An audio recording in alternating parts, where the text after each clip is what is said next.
I'd first of all like to say I agreed with everything the first two speakers said, with the single exception of when the gentleman said that the Labour Party people lie without batting an eyelid.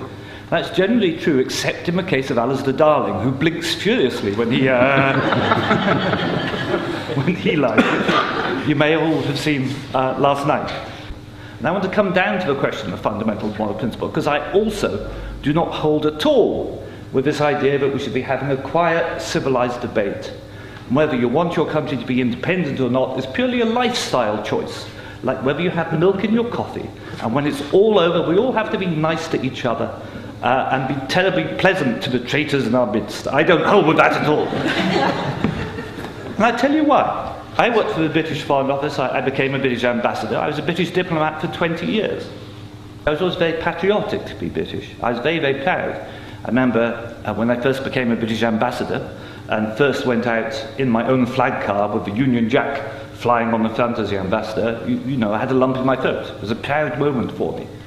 It was only 6 months after that I discovered that in the country where I was ambassador, we and the Americans were shipping people in order for them to be tortured.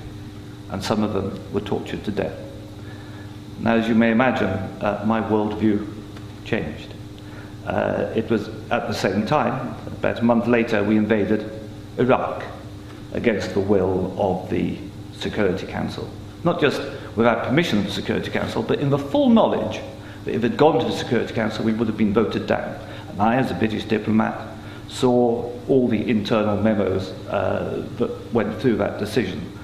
I know for certain, I used to be head of the FCO unit that monitored Iraqi weapons of mass destruction. I know for certain, I can tell you, that they knew there weren't any. It wasn't a mistake, it was a lie. I think it is impossible to be proud of the United Kingdom. I think when we invaded Iraq, we did to the United Nations what Hitler and Mussolini did to the League of Nations. And I think what we've done since, where the truth is often much hidden in the bombing. If you look, Libya, disaster now, we bombed it. We killed 15,000 people when NATO bombed Sirte, something they never told you on the BBC. And did we make it better? No. I saw in Uzbekistan, I saw the gas contract signed by Enron and a company called Unocal, which George Bush Sr.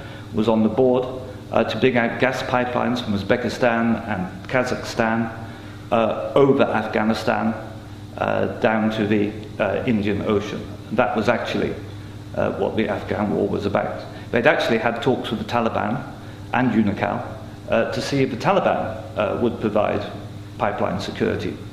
The person who held those talks was the consultant for Unocal, who's a certain Mr. Karzai, who, after being employed by George Bush Sr. as a consultant, went on to become president of Afghanistan. That was their plan B. The Taliban wouldn't do it, so they invaded. It usually, I've seen it on the inside, it's almost always about control of resources. It is every bit as corrupt as our first speaker. I'm sorry, I'm also terrible at names, indicated. You were absolutely right, Andrew. And I can tell you it's not an academic construct. The system stinks.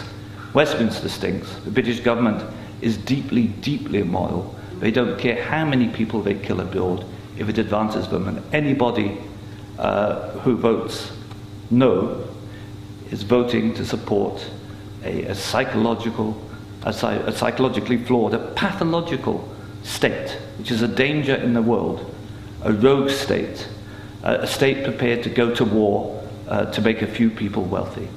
That's why I say it's not possible to be a decent person and vote no, and we shouldn't be ashamed to say that.